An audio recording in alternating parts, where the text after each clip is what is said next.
Niyə biz özümüzü daimi yorğun hiss eləyirik? Hətta normal istirahətimizi, yuxumuzu və qidamızı alanda da. Şəxsən mən özüm bütün gün dincəlmişəm, yenə də yorğunçuluq çıxmır bədənimdən. Çox adam düşünür ki, bizim yorğunluğumuz ancaq fiziki və zehni naqruzkanın altında olanda yaranır. Amma problem biraz başqa yerdədir və biz çox vaxt ona diqqət vermirik. Əslində biz özümüz imkan vermirik bizim bədənimiz və beynimiz dincəlsin. Çünki daimi onu stimulyasiya altında saxlayırıq. Soruşacaqsınız ki, nə ilə? Sosial şəbəkələr, TikTok, YouTube, Instagram.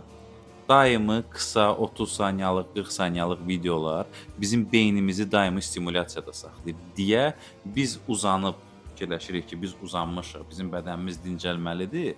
TikToku fırlayırıq. Həmin zaman nə beynimiz, nə bədənimiz normal dincələ bilmir. Bizim hər bir şeyimizə toxunuşu var. Mərkəzi sinir sistemi demək olar ki, maksimal naqruzkada işləyir həmin anlar. Yorğunluq zəiflik deyil, sadəcə səhv istirahət seçimidir.